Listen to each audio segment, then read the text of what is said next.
Hey, WokeNFree Nation, Newsly is an audio app for iOS and Android.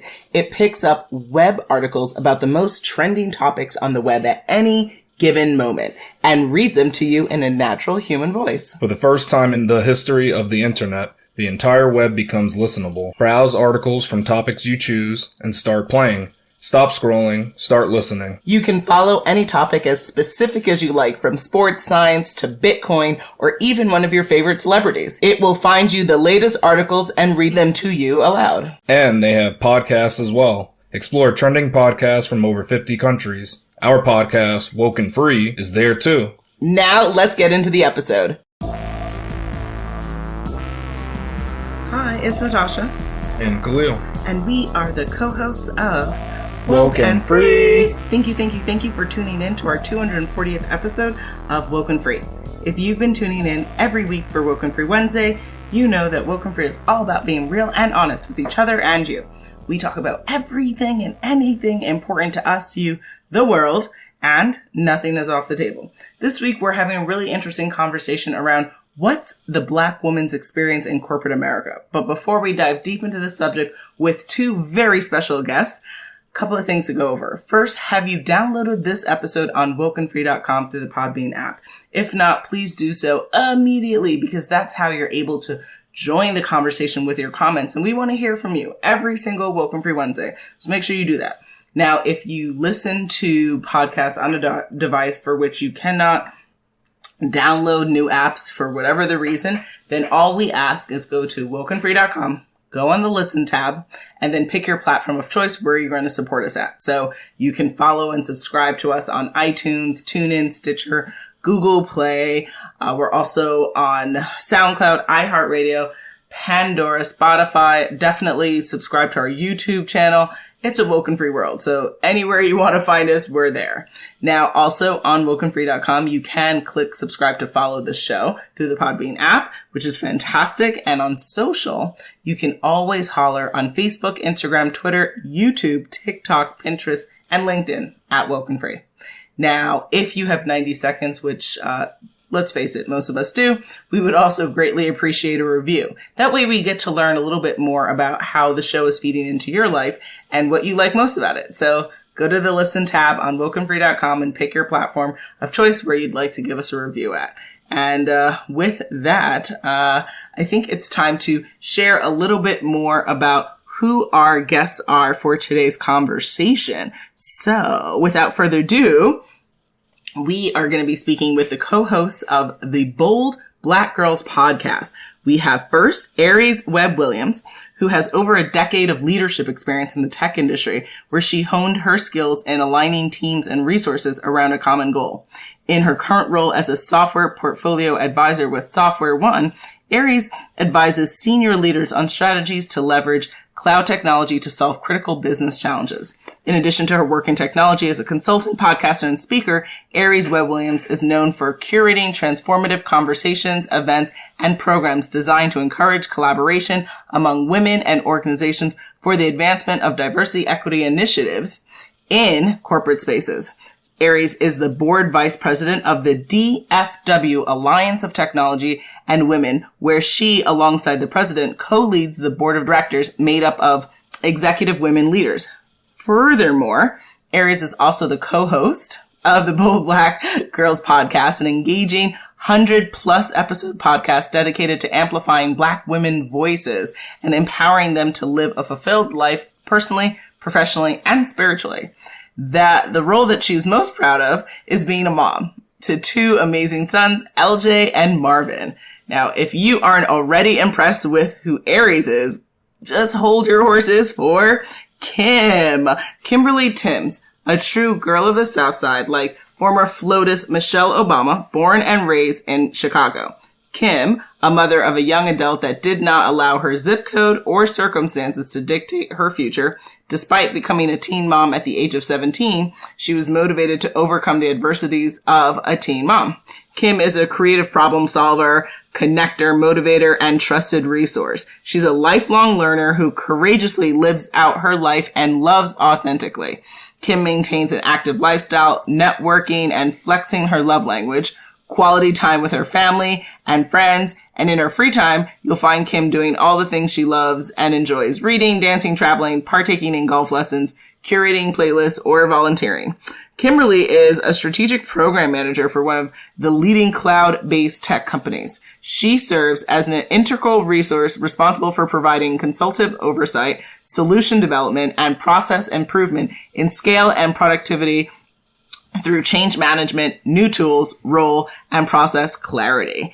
And without further ado, I think it's time to jump into an engaging conversation with Aries and Kim. Yeah. Before we start the conversation, though, we like to share a little bit about ourselves. And this week we're asking, would you rather lick a salt lick after a cow or suck a honeysuckle after a hummingbird? I'm going to go for a honeysuckle after a hummingbird. Makes sense. I do too. It just sounds better. It does. I don't even know what a salt lick is, but I don't want to lick nothing after no cow. Right. Exactly. I'm more of a bird person anyway. Look, I'm Googling it now. Okay. Yeah, I actually don't know what it is. I mean, I forgot. Yeah. I've heard of it, though. A salt lick? Yeah. Have you seen It a was the cow lick cow that? part for me. Yeah, exactly. Anything after a cow, that would be I challenging see for it myself. right here. Yeah. So, So I with the hummingbird. Yep. The honeysuckle. Yep. oh, okay. Is everybody choosing that then? I choose think that so. too. So we're all in alignment. That means we're all Yeah. super smart. So that's phenomenal. So I just with, Googled it and I have an image and I'm looking at it after the cow. I would just get the hummingbird. that's gross. Yeah. It probably tastes bad though too, since it's like salty. I assume. Yes, it's literally salt. Oh, okay. That makes sense then. All right, so now we can jump into like the meat and potatoes of this conversation. Yeah. What did KJ pick? He was He's like, really yeah, excited. jump to it. Yeah, he's excited for this part. He does sound excited. So, how did you both launch your career in corporate America? I just want to make money. I wanted to work on computers. That was what I said when I was a little girl. I was like, Me too. I just want to work on computers. I did want money because my mother was a teacher. I know they didn't make much money. So I wanted more money than what she was making. Yeah, I wrote a letter to myself when I was 17 because of a teacher that said, you open it up 10 years later. Write a letter, seal it, wait 10 years, open it up. I didn't find it for 20 years. And then I opened it and it said, when I grow up, I want to work in computers and make a lot of money. That was the sentence. I just wanted to be like Claire Huxtable. I wanted to be sassy, powerful, be able to tell people how, about themselves with my neck rolling and have a briefcase. And that was the vision I had in my mind. So that was kind of the most detail I had about it. Nice. Okay. Mhm. Okay, I was not expecting those answers. Love that. So then we definitely want to know, what would you say are the biggest challenges that you have both faced in your careers to date? I would say lack of opportunity. I would also say sometimes lack of resources in comparison to my clear counterparts. And I don't know about a third one. You go and I'll have to think of that. Challenges, racism. Yes, that's definitely number 3. Microaggressions, all the things that kind of come with racism, they exist in corporate. And also not understanding the politics around what you're walking into in corporate. Like it functions different than obviously our day-to-day life and how we handle our day-to-day life. When you go in there, it's a whole new space. So you have to kind of shift the way you move in corporate outside of what you probably would do normally. So I like that. And that kind of ties back into where I talk about lack of experience and exposure. Because of racism, we lack that and we don't always get the exposure or the opportunities to get the experience. You apply for a job. Oh, well, you don't have that experience. Well, how am I going to get if you don't go give me an opportunity? Yeah. I mean, and also my parents weren't in corporate, so they weren't able to teach me all that stuff. So you kind of learn by trial and error, which I definitely had a lot of error. But I knew that the alternative was not go back to what I know, right? Like I didn't want to work. I really didn't want to be a blue collar worker. Like I knew I wanted the typical, what you would think of a white collar kind of career. And so in order to do that, obviously I'm going against, I didn't have the mentorship and all that stuff in the beginning. I just was like, well, I got to figure out how to work within this system. And, And to add on to that, I would say like a lack of mentorship, because without my mother working in corporate, she really couldn't help me navigate and tell me the different opportunities to go for, and like how I'm for my daughter and telling her like it's limitless. You can do whatever you put your mind to. I don't think that I got that. And it's no shade to my parents. It was just from a cultural perspective that you get what you get and you don't throw a fit. Oh yeah, that's a good one. No. Yeah. You accept what is given to you. You don't be happy. Be happy with whatever you're given. So don't negotiate. So if you tell somebody that you negotiated yourself, like they're like, negotiate, you better they paying this much. You should be happy. How dare you? Yeah. How dare you negotiate and tell them that you want more? Right. You ungrateful. Yes. I guess you were like expected just to be thankful for getting anything, even if it was just scraps. Yeah. That's it. Yes. And even within our own community too, though, like we're part of this.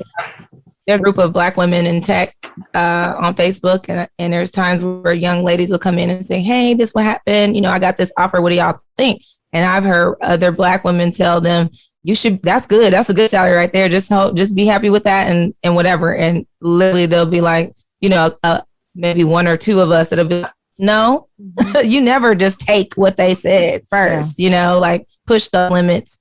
A lot of times you get something different. You're going to get something better, if you try. But I think we just are used to being like, when you ask for something, when somebody offered it to you and you ask for some more, then you might not get nothing, so just be grateful, for those little couple dollars that they want to give you. Yeah, that's true. Yeah. You got to ask. There's no harm in that. Now, how has the murder of George Floyd impacted you in your workplace? I can speak for me. I feel like the company that I work for, they have really done a great job in taking what happened to George Floyd and figuring out those systemic things that are occurring in the professional realm and how they can better support their Black employees. And they're tying it back to actual metrics that are going back to, per se, like their pay, right? So they're trying to increase the number of underrepresented minorities. They're creating leadership programs as well as other programs to help prepare us and just to support the Black community. Yeah. So her company is a lot bigger than mine, and it's a lot more progressive, I would say. Mine we had an awakening where I was pretty heavily involved in being vocal when everything happened. I'm like one of a few of us that were even in the organization. So speaking up about it and saying, how it affected me really kind of got a started company. And over the last 2 years, we have been, we created an internal DEI board that I'm a part of, as well as we've hired a DEI program manager to kind of focus our goals in that space. And I'm pretty heavily involved in anything we do around diversity within my company. So I was just on a meeting yesterday about marketing and what we're putting out there and all of those conversations. So it definitely affected us in a way where I think we were a little afraid in the beginning as a company, but it took some boldness to kind of vocalize what we should be doing and offering suggestions. I've spoken with my CEO multiple times about things. And a lot of it was just like, wow, didn't know we needed to do it this way. And them kind of testing the waters and allowing us to, make some differences. And we've actually been doing it. It's going to be a road, to get where we really, really, really want to be, but we've started. And for me, that's a big step. I love that. Yeah. I think that as horrible of a situation it is to have someone's murder create change where Black and brown people can feel more seen and heard in the workplace. It is tremendous to see the corporate change and at least in America, for our experience. And so when we're thinking about, and we're just to reiterate, we're so excited to have you both here to talk about the Black woman's experience in a corporate America. What would you say are key things that people need to know about what we go through and what that struggle as well as what that victory looks like? Ooh. Well, this is Aries from my own perspective. I think, when I came into corporate as a young, 19-year-old coming out of college, in college, actually, while I was in college, I worked full time. So I was working in a company and I kind of got spoiled early on because I worked in an organization that was predominantly Black and Hispanic. It was like this tech support office in the hood, we all were in the hood. So our managers were Black. Everybody was Black. It was just great. Like, it was a wonderful experience. And then they were closing that office down and spreading us out in other places. And it immediately changed. Like, once we weren't all together, it was like, whoa, night and day. And I think what I didn't realize, because I came in feeling like I'm smart, I know what I'm doing, I know what I'm talking about. I just knew my stuff, and people start doubting you and kind of not listening to your voice. And it will start creating that imposter syndrome that I really never thought I would ever have, being the type. I'm an Aries. Okay. So, I don't lack confidence, but I started lacking it, and I would just start being quiet because I'm like, well, I'm not being heard anyways, or maybe I don't know what I'm talking about, and doubting myself. And I definitely saw it very visibly in multiple organizations. I've worked in some of the big name companies, and it has happened to me everywhere. I've been laid off for opening my mouth and speaking up about things. And I think it definitely is not for the weak.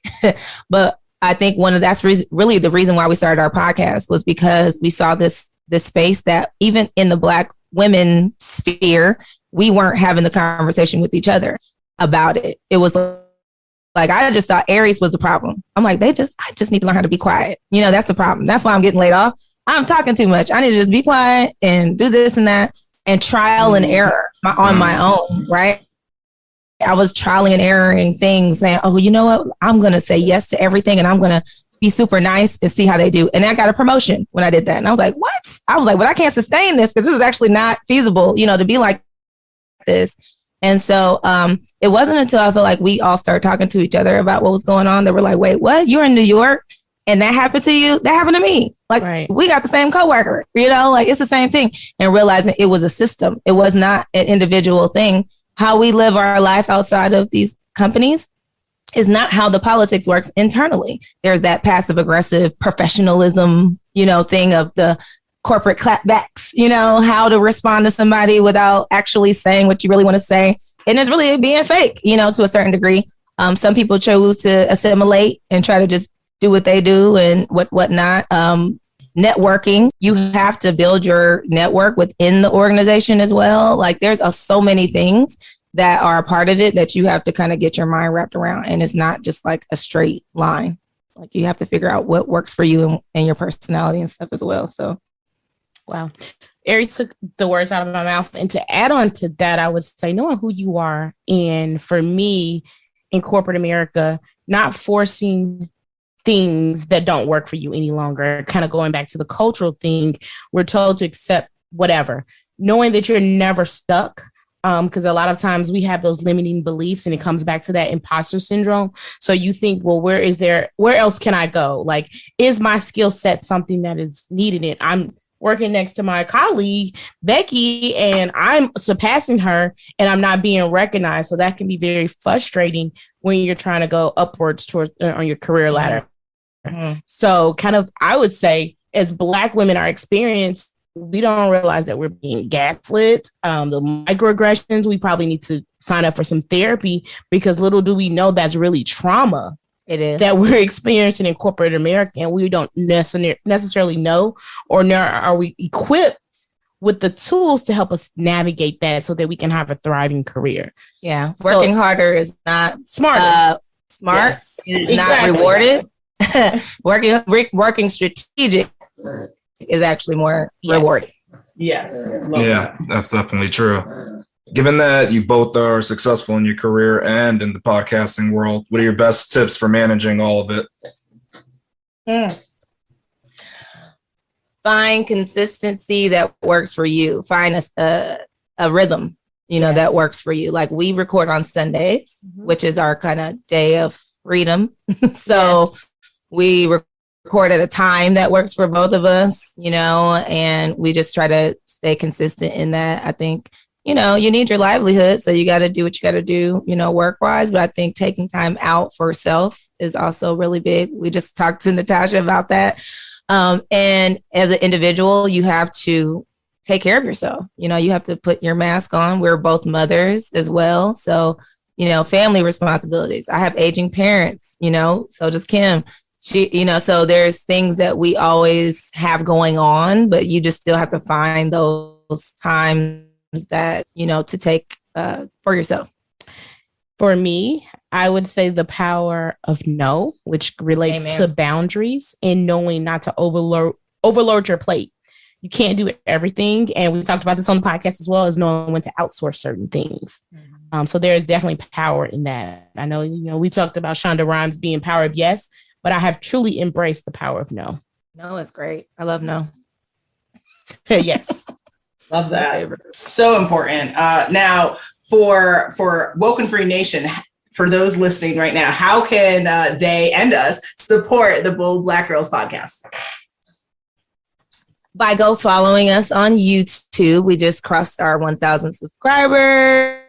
And so we are now monetized. Yes. Nice. So that's something we're really proud of. And, the YouTube world is different than this podcast world. So just to get to 1,000, I'm like, there's 1,000 people that subscribe to our page. We celebrate all our little wins. We're not looking like, oh, we need to have 1 million. No, we're not there. And actually, I don't want 1 million people listening to me, I don't think right now. Right. But yeah, so subscribing to our podcast on YouTube. As well as we are on Instagram as well. So I think I'll send you the links, Natasha, too, if you need them. Perfect. No, absolutely. We definitely would love to include that. All right, then what's next for the Bold Black Girls podcast? Ooh. What is next for the? You know what? We actually talked about putting together a summit for Black girls. And that's something that we've been kind of thinking about, strategizing about, trying to find time to actually put out there. And honestly, I feel like we have it all. Like we have a good little plan, but get back to in-person events. Now that things are kind of opening up again, we had a really great in-person event before COVID, and we felt like the momentum was going to continue that way. And it just, the world shut down, so we didn't get to do it. But getting back into the in-person, I think we know that there is a need, and we've had so many Black women that have reached out, as well as Black girls. I just had some day from our a STEM program that I'm a part of, saying, hey, 2 girls in the program, they're all sixth grade through 12th, and was like, hey, I want to start a podcast. I want you to listen to this episode and tell me. I'm like, oh my God, like a little girl who started her own podcast. And I'm just excited. So, just kind of getting back out into the community, with what we're doing and trying to figure out how we can support Black girls as they're growing, as well as other Black women along their journey. I would agree to add to that, to know and embrace their boldness. And so, they say you're made for such a time as this. We're made for this. And so we want others to know that it's possible, right? Yeah. To be bold in your careers, to be bold personally. It's not all about careers, but how do you show up as a bold woman just in general? Yep. Love it. Absolutely. So with that, any other advice or tips that you want to have for those who are thinking about starting a podcast or thinking about, making career changes in their life or learn how to be a better, bigger, bolder Black woman in their life? What would you say to them? Just do it.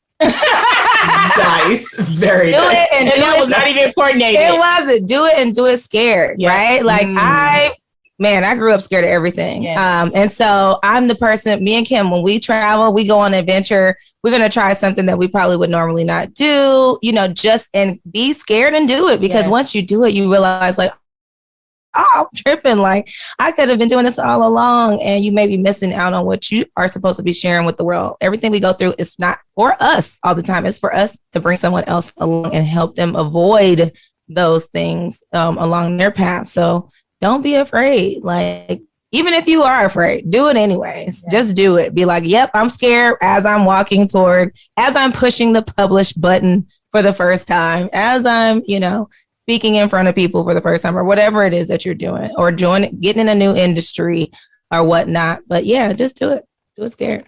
I agree. I would have to definitely say that. And Natasha, you would appreciate this. So while in Jamaica, I went to, I said Blue Magic Mountain, I think. And I jumped in a waterfall. I was scared, but I had to, I literally had to talk to myself like, hey, Kim, you're going to be fine. Just do it. Like Nike, just do it. And I did it. And I was like, whoo, I feel good. Yeah. I did it. That's beautiful. You accomplished something. Oh man, that's awesome. Well, thank you both for joining the show, sharing what the Black woman is going through, the trials, the tribulations, and the successes. And thank you for both doing what you're doing and sharing your story. The world needs it. The world needs your podcast. And we're so honored to have you both here to share your stories. Thank you for having us. We really appreciate it. Absolutely. All righty, ladies, that's it. So you have a wonderful rest of your day. Such great conversations. Thank you so much. Yes, thank you, Natasha Khalil. Thanks for me, KJ. Yes. Off to go feed the baby. All right. Bye. All right. Bye. It looks like we are at that time again. It is coming to the end of our 240th episode of Woke and Free. Quite the episode discussing what's the Black woman's experience in corporate America. Khalil, what do folks need to do now? They know what to do. Come back next week for the new Woke and Free Wednesday episode. Make sure you follow us on social media to follow along the conversation, and make sure you tune in next week for Woke and Free Wednesday to join the conversation at WokeNFree.com. If you'd like to be a guest on the show, like our fabulous guest today, what do? You got to go to our Contact Us page on WokeNFree.com. That's WokenFree.com, and submit your story. Tell us why Woke and Free Nation wants to hear all about you. And if you're on social, definitely always connect with us on Facebook, Instagram, Twitter, YouTube, TikTok, Pinterest, LinkedIn at Woke and Free. And for all sponsorship and collaboration queries, hit us up on our You Know the Deal Contact Us page at WokenFree.com. If you didn't already subscribe, please do share the episode and make sure you come back to join the conversation every Wednesday for Woke and Free Wednesdays. Remember, Woke and Free is more than a podcast. It is a way of life. Until next time.